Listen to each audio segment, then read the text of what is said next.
பித்ருக்கிட்ட பேச முடியுமா, அது உண்மையா? இறந்தவர்கள் வந்து நம்ம கனவுல வந்தா என்ன நடக்கும்?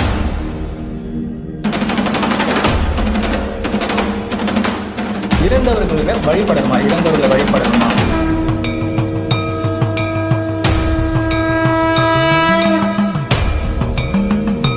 இறந்தவர்களுடைய உடைமைகளை பொருட்களையோ அவங்க ட்ரெஸ்லையோ வீட்டில் வச்சுக்கலாமா?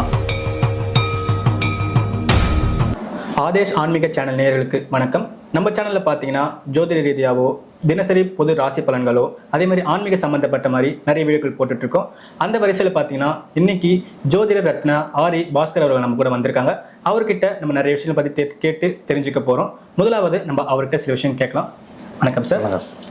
நீங்கள் இந்த ஜோதிடத்தில் உங்கள் எதிர்கால பங்கு என்ன, அதை பற்றி நீங்கள் என்ன நினைக்கிறீங்க, சொல்லுங்கள் சார். இப்போ ஜோதிடத்தில் பார்த்தீங்கன்னா இப்போ நான் ரிசர்ச் பண்ணிக்கிட்டு இருக்கிறேன். அதாவது ஜோதிடத்தில் கரை கண்டவங்க யாருமே கிடையாது. ஜோதிடம்ன்றது ஒரு கடல். இந்த கடலில் வந்து நான் சீக்கிரம் முடிச்சிட்டேன் படிச்சுட்டேன் அப்படிலாம் சொல்லவே முடியாது. ஜோதிடம் வந்து சாகும் வரைக்கும் ரிசர்ச் பண்ணிக்கிட்டே இருந்தால் தான் நமக்கு அதனுடைய புரிதலே கிடைக்கும். அப்போ நான் ரிசர்ச் பண்ணிக்கிட்டு இருக்கேன். பட் அதனுடைய இது என்னென்னா, எனக்கு அதன் மூலயமா மக்களுக்கு ஏதாவது பண்ண முடியுமா அப்படின்ற ஒரு விஷயம்தான்.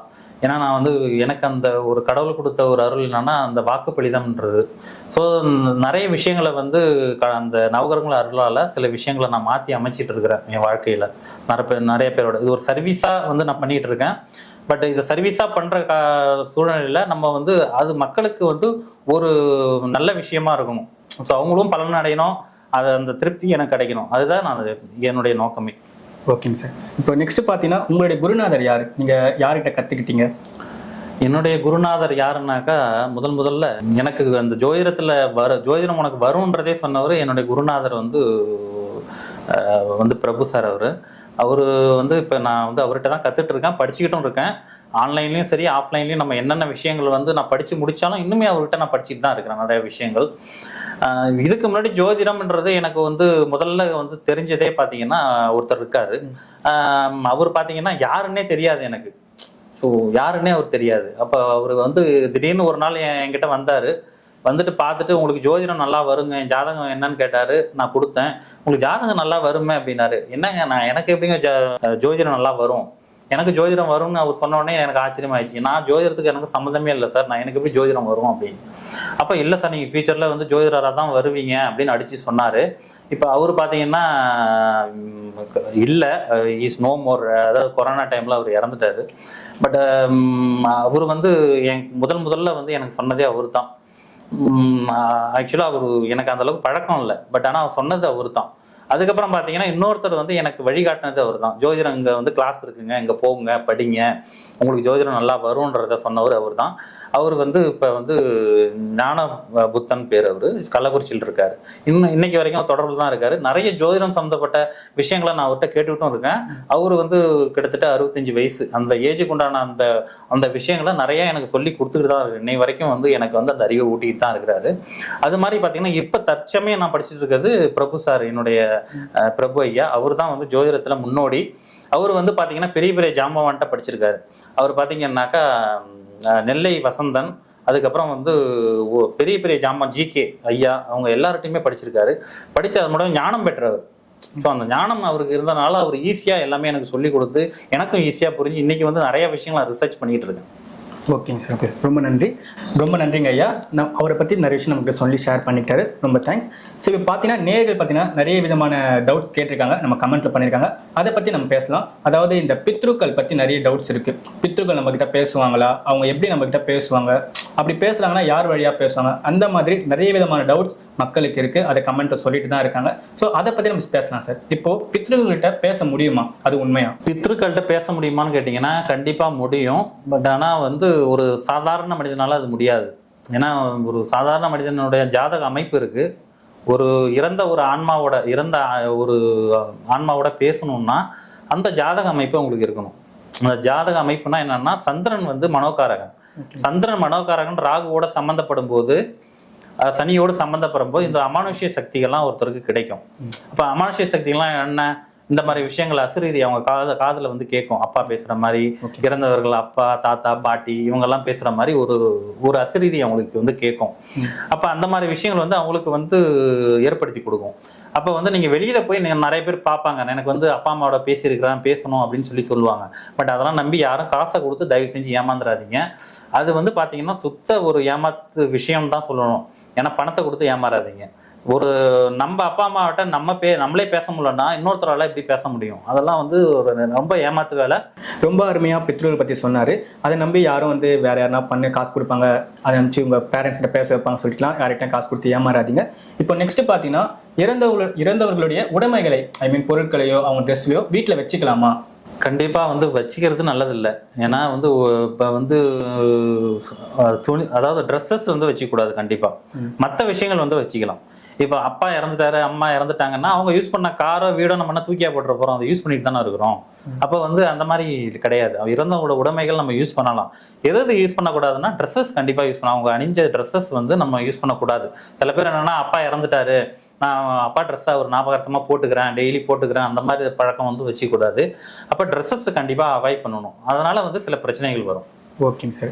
இப்போ நெக்ஸ்ட் கொஸ்டின் என்னன்னு பார்த்தீங்கன்னா, இப்போ இறந்தவர்களுடைய ஃபோட்டோவை சாமி அறையில் மாட்டி வைக்கலாமா அப்படின்னு ஒரு டவுட் கேட்டிருக்காங்க சார்.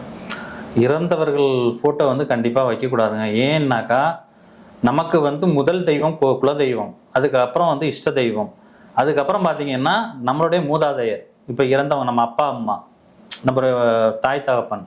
அப்போ அவங்க ஃபோட்டோ வந்து நம்ம சாமி, அவங்க வந்து பார்த்தீங்கன்னாக்கா சித்தர்கள் கிடையாது. நம்ம சித்தர்கள்னாக்கா அவங்க உயிரை விடும்போது அவங்க உட்காந்து தன்னுடைய ஜீவசமாதியை ஏற்படுத்தி தன்னுடைய உயிரை விடுறாங்க. ஸோ அவங்க வந்து கடவுளுக்கு நிகரானவர்கள். நம்மெல்லாம் மனிதர்கள் வந்து கண்டிப்பா வந்து இறக்குறாங்கன்னா அவங்க போட்டோவை கடவுளுக்கு இணையா நம்ம கொண்டு போய் வைக்கக்கூடாது. அது வந்து ரொம்ப தப்பான விஷயம். அப்ப என்ன பண்ணணும்னா தனியா அதுக்கான இடத்த ஒதுக்கி நம்ம பண்ணிக்கணும்.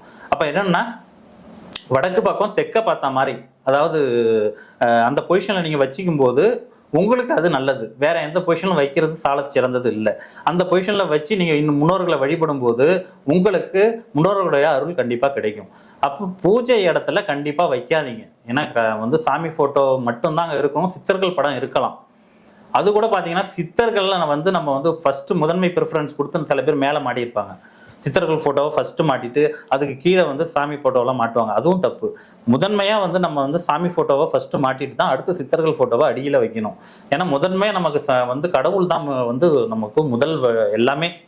நமக்கு வந்து வாழ்க்கையில எல்லா முன்னேற்றத்துக்கும் வழிகாட்டுறதே நம்மளுடைய தெய்வங்கள் தான். அப்ப நம்ம இந்து கடவுள்லாம் முதன்மையப்படுத்திட்டு ரெண்டாவதா நம்மளுடைய சித்தர்கள். அது மாதிரி வந்து இறந்தவர்கள் படத்தை எக்காரணத்தை கொண்டும் நீங்க பூஜை அறையில வைக்காதீங்க. ஓகேங்க சார், ரொம்ப நன்றி. இப்போ நெக்ஸ்ட் கொஸ்டின் பார்த்தீங்கன்னா, இறந்தவர்கள் வந்து நம்ம கனவுல வந்தா என்ன நடக்கும்? இப்போ அவங்க நம்மள அது வழியாக தொடர்பு கொள்றாங்க, என்ன மாதிரி அவங்க கனவுல வராங்கன்னா என்ன காரணம், அதை பத்தி சொல்லுங்க சார். இறந்தவர்கள் கனவுல வர்றது பார்த்தீங்கன்னா சில பேருக்கு அடிக்கடி வரும். ஏன்னா எனக்கே வந்திருக்கு. அது மாதிரி நிறைய பேருக்கு வரும். ஏன்னா என்ன விஷயம்னா, உங்க வந்து அப்பா அம்மா இல்ல தாத்தா பாட்டி யாரோ ஒருத்தவங்க கனவுல வந்துகிட்டே இருக்கிறாங்கன்னா அவங்களுடைய ஆசீர்வாதம் உங்களுக்கு முழுமையா இருக்குன்னு அர்த்தம். அதை ஃபர்ஸ்ட் நீங்க புரிஞ்சுக்கிங்க. ஏன் வராங்க, எதுக்கு வராங்கன்றத நீங்க வந்து யோசிக்கவே வேணாம். அடிக்கடி வராங்கன்னா உங்க கூடயே அவங்களுடைய அருள், உங்களுக்கு உங்களோட ஆசீர்வாதம் இருக்குன்னு அர்த்தம். அப்ப அதை நீங்க வந்து கனவுல வராங்க, வேற ஏதாவது இருக்குமா, வேற ஏதாவது சொல்ல நினைக்கிறாங்களா அப்படின்ற மாதிரிலாம் சில பேர் யோசிப்பாங்க. ஒண்ணுமே யோசிக்காதீங்க. அவங்களுக்கு எதை சொல்ல நினைச்சாலும் உங்களுக்கு வந்து சொல்லிடுவாங்க, அந்த கனவுலே சொல்லிடுவாங்க. அதனால வந்து அதை பயப்பட வேணாம் நீங்க. ஓகேங்க சார், ரொம்ப நன்றி. ஸோ இப்போ அடுத்த கொஸ்டின் பார்த்தீங்கன்னா, இறந்தவர்களை வழிபடணுமா அதை பத்தி சொல்லுங்க சார். கண்டிப்பா வழிபடணுங்க. நம்ம வந்து இன்னைக்கு வந்து இந்த பொசிஷன்ல நம்ம இருக்கிறோம்னா நமக்கு அப்பா அம்மா தான் காரணம், நம்ம தாத்தா பாட்டிங்க இவங்கெல்லாம் காரணம். அப்போ நம்ம முன்னோர்களை வழிபடணும், கண்டிப்பாக வழிபடணும். வழிபட்டால் தான் அவங்களுடைய அருள் வந்து நமக்கு ஆசீர்வாதம் கிடைக்கும். அப்போ வழிபடணுமான்னு இந்த கேட்குற கேள்வி வந்து யாருமே வந்து கேட்கக்கூடாத ஒரு கேள்வி. ஏன்னா நம்ம வந்து பெற்றோர்கள் தான் நமக்கு வந்து தெய்வம். முதல்ல தாய் தந்தை தான் முதல் தெய்வம், அதுக்கப்புறம் தான் எல்லாமே. சரிங்களா? அப்போ வந்து முன்னோர்களை வழிபடும் போது உங்களுக்கு வாழ்க்கையில முன்னேற்றத்திற்கான ஒரு பாதையை வகுத்து கொடுக்கும். ஸோ அதை நீங்க வந்து டெய்லி வழிபடலாம். நீங்க வந்து காலையில நீங்க ஏஞ்ச உடனே அப்பா அம்மா நீங்க எப்படி சாமி கும்பிடுறீங்களோ அது மாதிரி அப்பா அம்மா போட்டோ முன்னாடி நின்று ஒரு நிமிஷம் கும்பிட்டாலே போதும். உங்களுக்கு வாழ்க்கை அன்னைக்கு நாள் ரொம்ப நல்லா இருக்கும். ரொம்ப நன்றிங்க ஐயா. நேயர்களே, நம்மளுடைய ஜோதிடர் ரத்னா ஆரி பாஸ்கர் அவர்கள் பார்த்தீங்கன்னா நம்ம கூட நிறைய விஷயங்களை பகிர்ந்துக்கிட்டாரு. அவருடைய நேரத்தில் நம்ம கூட பகிர்ந்து கொண்டு நமக்காக நிறைய வீடியோஸ் பண்ணி கொடுத்துருக்காரு. ரொம்ப நன்றிங்க ஐயா. இந்த மாதிரி அடுத்தடுத்த வீடியோ உங்களுக்கு பண்ணணும், உங்களுக்கு இருக்கிற அடுத்தடுத்த கொஸ்டின்களை நம்ம கமெண்ட் பாக்ஸில் கமெண்ட் பண்ணுங்க. நெக்ஸ்ட் வீடியோவில் அதை பற்றி நம்ம பார்க்கலாம். மறக்காம நம்ம ஆதேஷ் ஆன்மீக சேனலை சப்ஸ்கிரைப் பண்ணுங்க. பக்கத்தில் இருக்க பெல் பட்டனை ப்ரெஸ் பண்ணுங்க. அப்பதான் நம்ம போடுற அடுத்தடுத்த வீடியோ உங்களை வந்து சேரும். வணக்கம்.